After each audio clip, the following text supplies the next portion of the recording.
जय गुरुदेव। आज हम जानेंगे गायत्री मंत्र से सुख की प्राप्ति हम कैसे कर सकते हैं। वैदिक सनातन धर्म की आधारशिला वेद है, जो कि मानव जाति के पुस्तकालय में प्राचीनतम ग्रंथ माने गए हैं। भारत निवासी आर्य जाति इनको ईश्वर प्रदत्त मानती है। उसका विश्वास है कि मनुष्य मात्र के कल्याण सृष्टि के आरंभ में परमेश्वर ने इनका ज्ञान दिया। बहुत समय तक न केवल भारतवर्ष में वरन अन्य अनेक देशों में भी वेदों की शिक्षाओं का प्रचार रहा और आर्य जाति उस समय अभ्युदय और निःश्रेयस की चरम सीमा पर चढ़ी रही। उसकी तुत्ती दुनिया में बसती रही। आर्य जाति से हमारा अभिप्राय उस मानव समुदाय से है जो उत्तम आचरण को करता है, दुराचरण से दूर रह परस्पर सहयोग भाव से सदा प्रगतिशील रहता है। वेदों का सार विद्वानों ने गायत्री मंत्र कहा है, इसलिए भारतवासी इसके जप से परम कल्याण मानते आए हैं। बहुत दिनों से मैं इस पर विचार कर रहा था कि गायत्री में ऐसी कौन सी विशेषताएं हैं जो इसको वेदों का निचोड़ मानकर इतना गौरवपूर्ण पद दिया गया। न जाने कितनी सोच विचार एवं अंतर्ध्यान के पश्चात इसका रहस्य मेरे सामने एक दिन अचानक ही खुला। गायत्री मंत्र का अर्थ यजुर्वेद के प्राचीन भाष्य शतपथ ब्राह्मण नामक प्रमाणिक ग्रंथ के अनुसार गय शब्द का अर्थ प्राण है। जप से ही गाय बन गया है। त्राण शब्द अर्थ रक्षण स होता है। यह गायत्री शब्द गय और राण से मिलकर बना है। इसका अर्थ होता है प्राण संरक्षण। इसलिए शतपथ में स्पष्ट कहा गया है, सा गायत्री गायस्त्रे प्राणः वे गयास्तत् प्राणनस्त्रे तद् गायस्त्रे तस्माद् गायत्री नाम। मंत्र शब्द का अर्थ होता है मनन, विज्ञान, साइंस, विद्या, ज्ञान।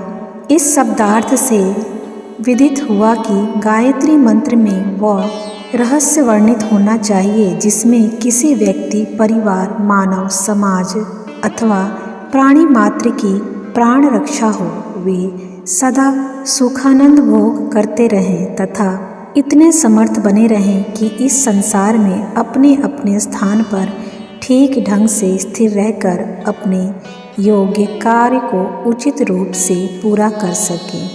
इस प्रकार गायत्री मंत्र शब्द का अर्थ हुआ प्राण रक्षण, विद्या अथवा जीवन विज्ञान अथवा साइंस ऑफ लाइफ। इसी को भारतीय जनता तारक मंत्र के नाम से पुकारती है और इसके जप से परम पुण्य समझती है, महाकल्याण मानती है। हमें यह भी समझ लेना चाहिए कि यह प्राण रक्षा केवल मानव जाति की ही नहीं अपितु समस्त जीवन जागृति प्राणी मात्र की है। जीव चाहे किसी भी योनि में क्यों न हो, उसका रक्षण और पूर्ण विकास आवश्यक है।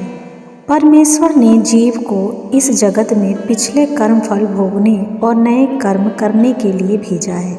पिछली सफल जो भी फसल है उसे काटने और नए बीज बोने के लिए जीव मानव देह धारण करता है। यह 84 लाख योनियों में इसलिए आता और जाता है। यही हमारी जीवन धारा है। जो कुछ भी हम कर रहे हैं उसके आधार में जीवन रक्षा, प्राणों का त्राण यही भाव निहित है। सौसहार विहार साधन विद्यो सर्वे जनास्थपरा काले स्थिति पृष्ठता अच्छधरः केनापि नो दृश्यते। अर्थात मनुष्य अपने आहार विहार अथवा इस जीवन में इतना अनुरक्त हो जाता है कि सिर पर मंडराती मौत को भी नहीं देख पाता। सबल निर्बल, धनी निर्धन, मूर्ख विद्वान कोई भी क्यों न हो, अपने प्राणों का नाश नहीं चाहता। रोगों से दुखी संतप्त व्यक्ति भी प्राणों के मोह को नहीं छोड़ता। इस जीवन की रक्षा के लिए विषय न जाने कितने भयानक कृत्य करता है, कितने अनुचित उपायों का अवलंबन करता है। आश्चर्य है कि सहस्त्र बार नैतिक मृत्यु हो जाने पर भी अपने जीवन को बचाना चाहता है और ऐसे ही अपने आप को गंवाता है। यही दशा जातियों की है। व्यक्तियों के समुदाय का नाम समाज है। जब वह बहुत अपने समय तक एक ही स्थान में बसा रहता है तो सबके आचार विचार एक जैसे हो जाते हैं, सबके मुख से एक ही भाषा निकलती है, तब उसे जाति की परिभाषा मिल जाती है। विभिन्न व्यक्तियों का समुदाय जब लगभग एक सा आचार, एक सा अनुष्ठान, एक सी वेशभूषा, एक भाषा को स्वीकार कर लेता है तो उसकी जाति संज्ञा हो जाती है। जब समस्त भूतल पर इस प्रकार की बहुत सी जातियाँ विकसित हो जाती है तब वे भी अपने स्वार्थों से प्रेरित होकर एक दूसरे के भयानक विनाश पर तुल जाती है।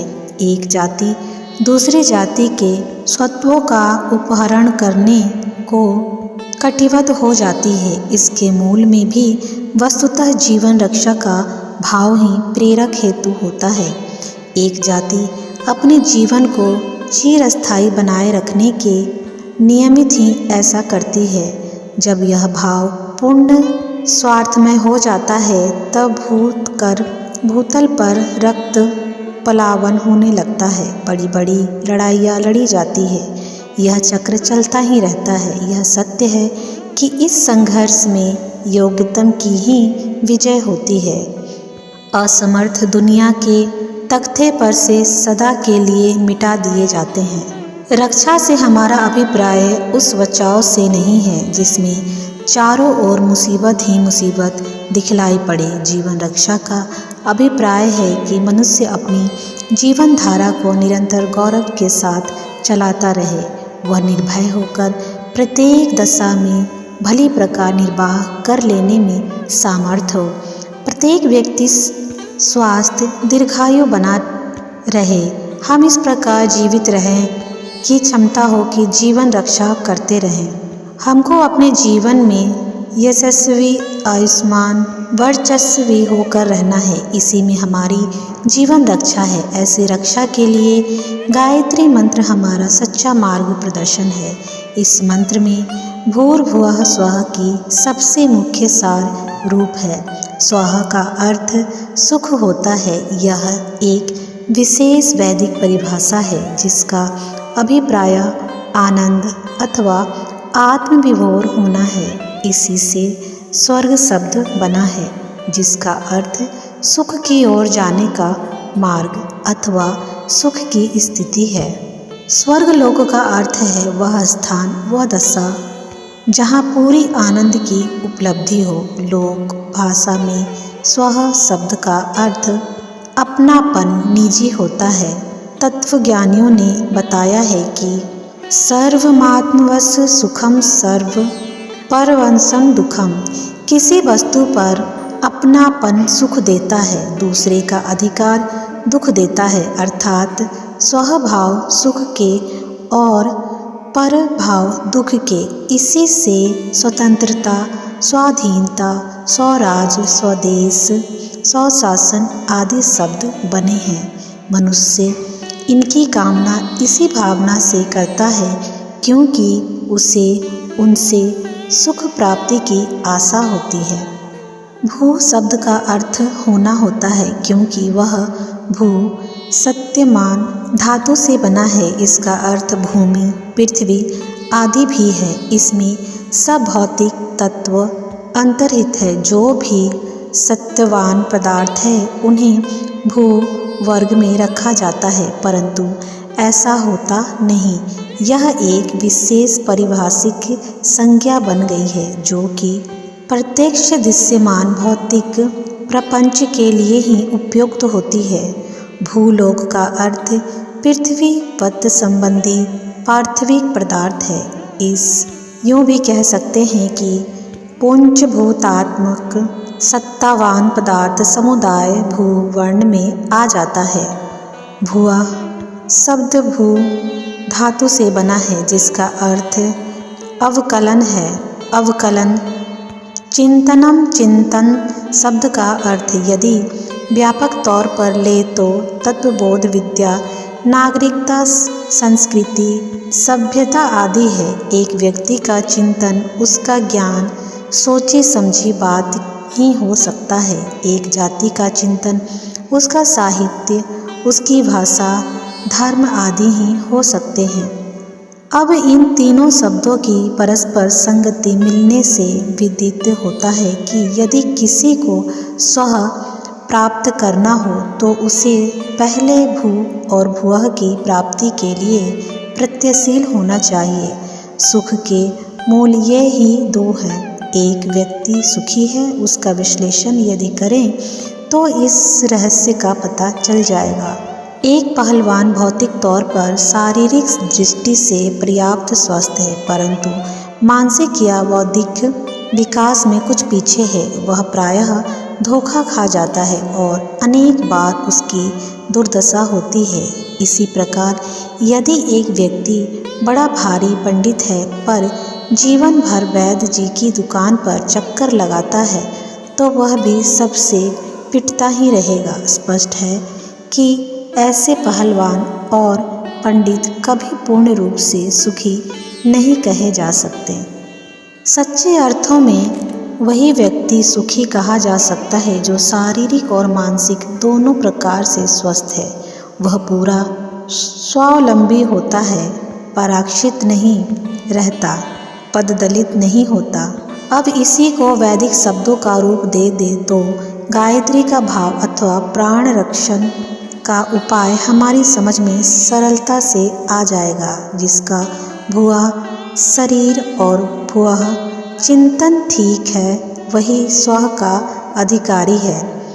उसी की जीवन रक्षा ठीक ढंग से होती है। जिसका शरीर निरोग है और बुद्धि शुद्ध है, वह कभी भी कष्ट में नहीं फंसता, उसको कोई धोखा नहीं दे सकता, उस पर कोई अत्याचार करने का साहस नहीं करता, सब उसका सम्मान करते हैं। जिसका बदन लगड़ा होता है और अकल ठिकाने पर होती है, वही सच्चे अर्थों में श्रीमान कहलाता है।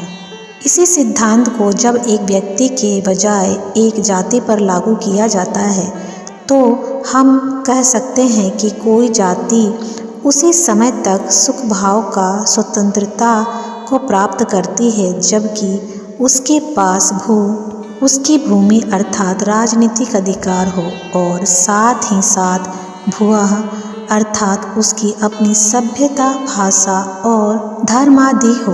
एक जाति राजनीतिक दृष्टि से स्वतंत्र हो जाती है, परंतु यदि उसकी अपनी सभ्यता, भाषा, संस्कृति ना हो तो वह भी आधी दास ही है।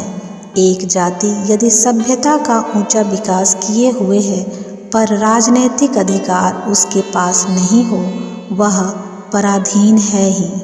इस प्रकार प्रकट होता है कि व्यक्तिगत, जातिगत और संसारगत सुख तथा शांति का मूल मंत्र गायत्री ही है। यह सत्य, सनातन और सार्वभौमिक नियम है। यह सूत्र रूप में कहा गया महान सत्य है। 3 शब्दों में शाश्वत सुख प्राप्ति का निराल उपाय कह दिया है। यही संसार में जीवन को सफल बनाने का सबसे सच्चा मार्ग है।